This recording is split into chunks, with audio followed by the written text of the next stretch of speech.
Dear students welcome. ਅੱਜ ਦੀ ਇਸ video ਦੇ ਵਿੱਚ ਅਸੀਂ human rights education at elementary level elementary ਪੱਧਰ ਤੇ ਜਿਹੜੇ ਹਿਊਮਨ ਰਾਈਟਸ ਦੀ ਐਜੂਕੇਸ਼ਨ ਉਹਦੇ ਬਾਰੇ ਗੱਲ ਕਰਾਂਗੇ। ਬਟ ਉਸ ਤੋਂ ਪਹਿਲਾਂ ਅਸੀਂ ਥੋੜੀ ਜਿਹੀ ਇਹ ਗੱਲ ਕਰ ਲਈਏ ਕਿ ਇਹ ਕਿਉਂ ਜ਼ਰੂਰੀ ਨੇ ਪਾਠਕ੍ਰਮ ਦੇ ਵਿੱਚ ਸ਼ਾਮਿਲ ਕਰਨੇ। ਸਭ ਤੋਂ ਪਹਿਲਾਂ ਜਿਵੇਂ ਆਪਾਂ ਨੂੰ ਪਤਾ ਕਿਉਂਕਿ ਇਹ world programme of HRE means human rights education ਵੱਲੋਂ ਹੀ ਨਿਰਦੇਸ਼ਿਤ ਕੀਤਾ ਗਿਆ। ਭਾਰਤੀ ਸਕੂਲਾਂ ਦੇ ਪਾਠਕ੍ਰਮ ਦੇ ਵਿੱਚ ਇੱਕ ਇਹ ਜਿਹੜਾ ਵੱਖਰਾ ਸਬਜੈਕਟ ਆ ਉਹ ਨਹੀਂ ਇਹਨੂੰ ਸਮਝਿਆ ਗਿਆ। NCERT ਦੁਆਰਾ ਇਹ ਮਹਿਸੂਸ ਕੀਤਾ ਗਿਆ ਕਿ ਸਾਰੇ ਹੀ ਜਿਹੜੇ ਐਟ ਪ੍ਰੈਜ਼ੈਂਟ ਦੇ ਮਾਮਲੇ ਨੇ ਅਤੇ ਮਸਲੇ ਨੇ ਉਹਨਾਂ ਨੂੰ ਸਿੱਖਿਆ ਦੇ ਇੱਕ ਵੱਖਰੇ ਵਿਸ਼ੇ ਵਾਂਗ ਅਸੀਂ ਕਰੀਕੁਲਮ ਦੇ ਵਿੱਚ ਸ਼ਾਮਿਲ ਨਹੀਂ ਕਰ ਸਕਦੇ ਅਤੇ ਇਸ ਕਰਕੇ ਇਹਨਾਂ ਨੂੰ ਅਲੱਗ ਤੋਂ ਜਿਹੜੀ ਪਾਠਕ੍ਰਮ ਦੇ ਵਿੱਚ ਕਿਸੇ ਵੀ ਤਰ੍ਹਾਂ ਦੀ ਕੋਈ ਜਿਹੜੀ ਮਾਨਤਾ ਉਹ ਨਹੀਂ ਦਿੱਤੀ ਗਈ ਹਿਊਮਨ ਰਾਈਟਸ ਐਜੂਕੇਸ਼ਨ ਨੂੰ। ਅਤੇ ਜੋ NCF 2005 ਹੈ ਉਹ ਵੀ ਮਨੁੱਖੀ ਅਧਿਕਾਰ ਸਿੱਖਿਆ ਲਈ ਵਿਸ਼ਾ ਵਸਤੂ ਪਛਾਣਨ ਵਿੱਚ ਨਾਕਾਮ ਰਿਹਾ। ਮੀਨਸ ਕਿ ਅਸੀਂ ਇਹੀ ਨਹੀਂ ਫਾਈਂਡ ਆਊਟ ਕਰ ਸਕੇ ਕਿ ਅਸੀਂ ਕਿਸ ਤਰ੍ਹਾਂ ਦਾ ਜਿਹੜਾ ਵਿਸ਼ਾ ਵਸਤੂ ਆ ਉਹ ਬੱਚਿਆਂ ਨੂੰ ਪੜ੍ਹਾਉਣਾ ਹੈ। UGC ਨੇ 1980 ਦੇ ਵਿੱਚ ਜਿਹੜਾ ਸਿਕਰੀ ਕਮਿਸ਼ਨ ਸਥਾਪਿਤ ਕੀਤਾ ਸੀ, ਜਿਸ ਦਾ ਉਦੇਸ਼ ਸੀ ਕਿ ਭਾਰਤ ਵਿੱਚ ਜਿਹੜੀ ਹਿਊਮਨ ਰਾਈਟਸ ਦੀ ਐਜੂਕੇਸ਼ਨ ਹੈ ਉਹਨੂੰ ਅਸੀਂ ਨੇ ਡਿਵੈਲਪ ਕਰਨਾ ਹੈ। ਠੀਕ ਹੈ, ਡਿਵੈਲਪ ਕਰਨ ਦੇ ਲਈ ਕਿਹੜੇ ਢੰਗ ਅਤੇ ਜਿਹੜੇ ਸਾਧਨ ਨੇ ਉਹਨਾਂ ਦੀ ਖੋਜ ਕਰਨਾ ਸੀ।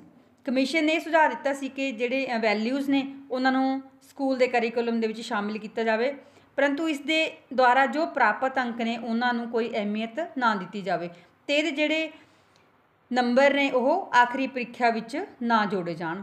ਕਾਲਜ ਪੱਧਰ 'ਤੇ ਇਹ ਮਹਿਸੂਸ ਕੀਤਾ ਗਿਆ ਕਿ ਸਾਰੇ ਹੀ ਵਿਸ਼ਾ ਖੇਤਰ ਮਨੁੱਖੀ ਅਧਿਕਾਰਾਂ ਦੇ ਜਿਹੜੇ ਟੌਪਿਕਸ ਨੇ ਉਹਨਾਂ ਨੂੰ ਸ਼ਾਮਿਲ ਕਰਨੇ ਨੇ ਅਤੇ ਵਿਸ਼ੇਸ਼ ਕਰਕੇ ਉਹ ਟੌਪਿਕ ਜਿਹੜੇ ਕਿ ਉਸ ਵਿਸ਼ੇ ਦੇ ਨਾਲ ਸਿੱਧੇ ਹੀ ਸੰਬੰਧਿਤ ਨੇ ਉਹ ਸਾਰੇ ਹੀ ਕਰੀਕੁਲਮ ਦੇ ਵਿੱਚ ਸ਼ਾਮਿਲ ਕੀਤੇ ਜਾਣੇ ਚਾਹੀਦੇ ਨੇ ਕਾਲਜ ਲੈਵਲ 'ਤੇ।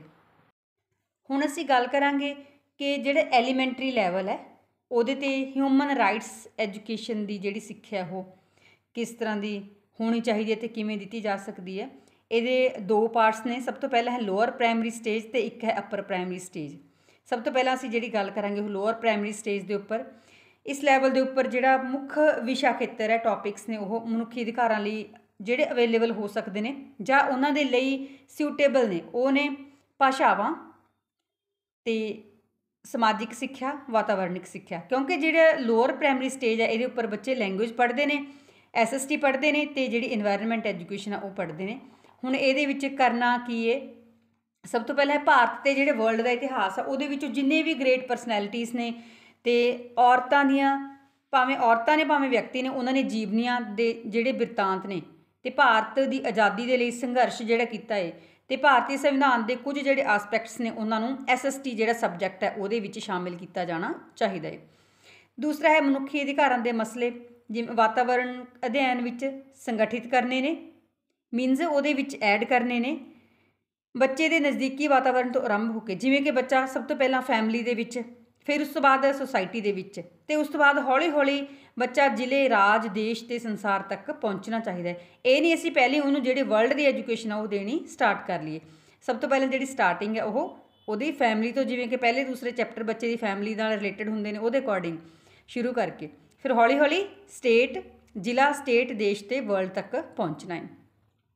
ਨੈਕਸਟ ਹੈ ਜਿਹੜੀ ਵਾਤਾਵਰਣ ਸਿੱਖਿਆ, ਜਿਵੇਂ ਹੁਣੇ ਉੱਪਰ ਗੱਲ ਕੀਤੀ ਹੈ, ਜੋ ਗੁਆਂਢੀਆਂ, ਪਰਿਵਾਰ ਸੰਬੰਧਾਂ, ਭੋਜਨ, ਕੱਪੜੇ, ਮਕਾਨ, ਮੇਲਿਆਂ ਅਤੇ ਜਿਹੜੇ ਰਾਸ਼ਟਰੀ ਨਾਇਕ, ਇਸ ਤਰ੍ਹਾਂ ਜਿਹੜੇ ਟੌਪਿਕ ਨੇ ਉਹ ਇਹਨਾਂ ਦੇ ਵਿੱਚ ਹੋਣੇ ਚਾਹੀਦੇ ਨੇ ਅਤੇ ਜੋ ਕਿ ਇਹਦੇ ਨਾਲ ਕੀ ਹੋਏਗਾ ਕਿ ਤਾਂ ਬੱਚਿਆਂ ਦਾ ਜਿਹੜਾ ਗਿਆਨ ਆ ਉਹਦੇ ਵਿੱਚ ਵਾਧਾ ਹੋਏਗਾ ਅਤੇ ਜਿਹੜੀ ਮਨੁੱਖੀ ਬਰਾਬਰਤਾ ਦੇ ਵਖਰੇਵੇਂ ਲਈ ਸਤਿਕਾਰ ਵੀ ਉਹਨਾਂ ਦੇ ਮਨ ਦੇ ਵਿੱਚ ਉਤਪੰਨ ਹੋਏਗਾ।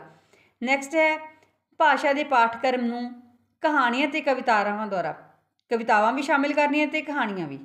ਕਿਹਦੇ ਵਿੱਚ? ਲੈਂਗੁਏਜ ਦੇ ਵਿੱਚ। ਭਾਵੇਂ ਬੱਚਾ ਕੋਈ ਵੀ ਲੈਂਗੁਏਜ ਪੜ੍ਹ ਰਿਹਾ, ਹਿੰਦੀ, ਪੰਜਾਬੀ, ਇੰਗਲਿਸ਼, ਉਰਦੂ, ਜੋ ਵੀ ਉਸ ਸਟੇਟ ਦੀ ਲੈਂਗੁਏਜ ਹੈ। ਹੁਣ ਇਹਨਾਂ ਦੇ ਦੁਆਰਾ ਕੀ ਕਰਨਾ ਹੈ, ਬੱਚਿਆਂ ਦੇ ਵਿੱਚ ਰਹਿਮਦਿਲੀ, ਸਹਿਣਸ਼ੀਲਤਾ ਅਤੇ ਜਿਹੜੇ ਹਮਦਰਦੀ ਹੈ ਇਸ ਤਰ੍ਹਾਂ ਦੇ ਅਸੀਂ ਗੁਣ ਪੈਦਾ ਕਰ ਸਕਦੇ ਹਾਂ। ਅਸੀਂ ਕਹਾਣੀ ਅਤੇ ਕਵਿਤਾਵਾਂ ਵੀ ਇਹਨਾਂ ਗੁਣਾਂ ਦੇ ਨਾਲ ਰਿਲੇਟਡ ਹੀ ਐਡ ਕਰਨੀਆਂ ਨੇ। ਫਿਰ ਆਜ਼ਾਦੀ ਦਾ ਜਿਹੜਾ ਕਨਸੈਪਟ ਹੈ, ਭਾਰਤ ਦੀ ਆਜ਼ਾਦੀ ਅਤੇ ਇਸ ਦੀ ਆਜ਼ਾਦੀ ਦੇ ਲਈ ਜਿਹੜੀ ਸੰਘਰਸ਼ ਦੀ ਸਮਝ ਉਹ ਬੱਚਿਆਂ ਦੇ ਲੈਵਲ ਦੇ ਅਕੋਰਡਿੰਗ ਕਿ ਬੱਚੇ ਕਿੰਨਾ ਕੁ ਸਮਝ ਆਉਂਦੇ ਨੇ ਉਹਦੇ ਦੁਆਰਾ ਹੀ ਵਿਕਸਿਤ ਕੀਤਾ ਜਾ ਸਕਦਾ ਹੈ।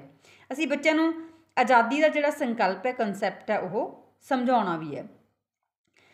ਫਿਰ ਜਿਹੜੇ ਰਾਸ਼ਟਰੀ ਨਿਸ਼ਾਨੇ ਅਤੇ ਸਾਡਾ ਜਿਹੜਾ ਸੰਵਿਧਾਨ ਆ ਉਹਦੇ ਅਸੀਂ ਮੁੱਖ ਜਿਹੜੇ ਕਰੈਕਟਰਿਸਟਿਕਸ ਨੇ ਉਹ ਵੀ ਬੱਚਿਆਂ ਨੂੰ ਸਮਝਾ ਸਕਦੇ ਹਾਂ, ਜਿਵੇਂ ਕਿ ਮੁੱਢਲੇ ਅਧਿਕਾਰ ਅਤੇ ਫਰਜ਼, ਜਿਹੜੇ ਨਿਰਦੇਸ਼ਕ ਸਿਧਾਂਤ ਨੇ ਅਸੀਂ ਪੜ੍ਹਦੇ ਹਾਂ ਰਾਜ ਦੀ ਨੀਤੀ ਦੇ ਨਿਰਦੇਸ਼ਕ ਸਿਧਾਂਤ, ਡਾਇਰੈਕਟਿਵ ਪ੍ਰਿੰਸੀਪਲਸ ਆਫ ਸਟੇਟ, ਗਣਤੰਤਰ ਤੇ ਧਰਮ ਨਿਰਪੇਖਵਾਦ ਬਾਰੇ ਜਿਹੜੀ ਸਿੱਖਿਆ ਉਹ ਦੇ ਸਕਦੇ ਹਾਂ। ਵਿਦਿਆਰਥੀਆਂ ਨੂੰ ਉਹਨਾਂ ਦੇ ਮਨਾਂ ਵਿੱਚ ਮਨੁੱਖੀ ਅਧਿਕਾਰਾਂ ਦਾ ਵਿਕਾਸ ਕਰਨ ਵਿੱਚ ਇਹ ਸਹਾਇਤਾ ਕਰਨਗੇ। ਨੈਕਸਟ ਹੈਗਾ ਅਪਰ ਪ੍ਰਾਇਮਰੀ ਸਟੇਜ। ਇਸ ਅਵਸਥਾ ਤੇ ਮੁੱਖ ਜਿਹੜਾ ਵਿਸ਼ਾ ਖੇਤਰ ਹੈ ਉਹ ਕੀ ਹੋਏਗਾ, ਜੋ ਮਨੁੱਖੀ ਅਧਿਕਾਰਾਂ ਦੀ ਸਿੱਖਿਆ ਦੇ ਲਈ ਸਿਊਟੇਬਲ ਹੈ ਉਹ ਨੇ ਭਾਸ਼ਾਵਾਂ, ਸਮਾਜਿਕ ਅਧਿਐਨ ਅਤੇ ਵਿਗਿਆਨ। ਕਿਉਂਕਿ ਇਹ ਸੀ ਜਿਹੜਾ ਲੋਅਰ ਪ੍ਰਾਇਮਰੀ ਸਟੇਜ ਤੇ ਅਪਰ ਪ੍ਰਾਇਮਰੀ ਸਟੇਜ ਦੀ ਗੱਲ ਕਰ ਰਹੇ ਹਾਂ, ਇਹ ਐਲੀਮੈਂਟਰੀ ਲੈਵਲ ਦੇ ਵਿੱਚ ਹੀ ਸ਼ਾਮਿਲ ਹੈ।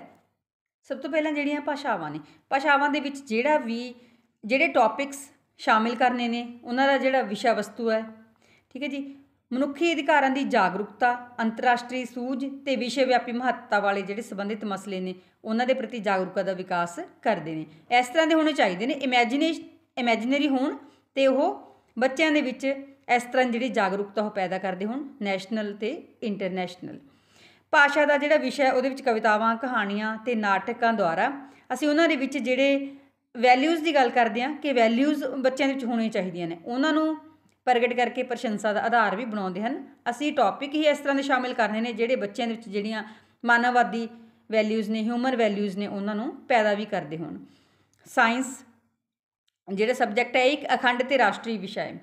ਇਹ ਇੱਕ ਰਾਸ਼ਟਰੀ ਦਿੱਖ ਪੈਦਾ ਕਰਨ ਦੇ ਉੱਪਰ ਜ਼ੋਰ ਵੀ ਦਿੰਦਾ ਹੈ। ਇਹ ਪਰੰਪਰਾਵਾਦ, ਜਾਤੀ, ਨਸਲ, ਲਿੰਗ ਤੇ ਧਰਮ ਆਦਿ ਉੱਪਰ ਆਧਾਰਿਤ ਜਿਹੜੇ ਨੈਰੋ ਮਾਈਂਡਡ ਮਾਮਲੇ ਨੇ ਉਹਨਾਂ ਤੋਂ ਪੈਦਾ ਹੋਏ ਝਗੜਿਆਂ ਦਾ ਸਾਹਮਣਾ ਕਰਨ ਦੇ ਵਿੱਚ ਸਹਾਇਤਾ ਕਰਦਾ ਹੈ।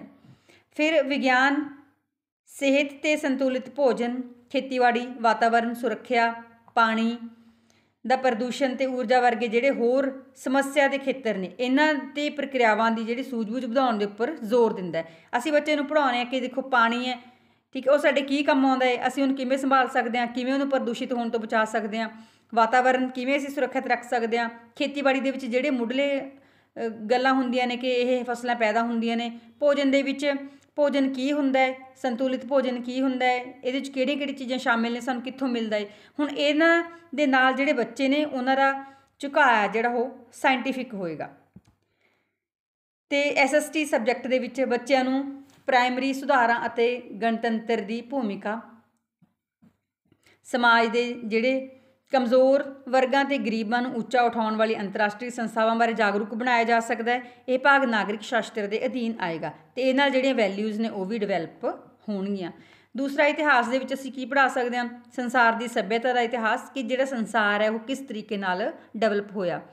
ਭਾਰਤ ਦੇ ਸੱਭਿਆਚਾਰ ਬਾਰੇ ਦੱਸ ਸਕਦੇ ਹਾਂ ਤੇ ਇਹਦੇ ਵਿੱਚ ਜਿਹੜੀ ਵੈਰਾਈਟੀ ਹੈ ਉਹਦੇ ਬਾਰੇ ਅਸੀਂ ਬੱਚਿਆਂ ਨੂੰ ਸਮਝਾ ਸਕਦੇ ਹਾਂ, ਕਿਉਂਕਿ ਇੰਡੀਆ ਇੱਕ ਮਲਟੀ ਕਲਚਰਲ ਕੰਟਰੀ ਹੈ ਤੇ ਇੱਥੇ ਹਰੇਕ ਸਟੇਟ ਦਾ ਜਿਹੜਾ ਕਲਚਰ ਆ ਉਹ ਵੱਖਰਾ ਵੱਖਰਾ ਹੈ ਤੇ ਇਹਦੀ ਅਮੀਰੀ ਤੇ ਵਿਭਿੰਨਤਾ ਅਸੀਂ ਦੱਸ ਰਹੇ ਕਿ ਸਾਡਾ ਜਿਹੜਾ ਕਲਚਰ ਉਹ ਬਹੁਤ ਹੀ ਅਮੀਰ ਹੈ।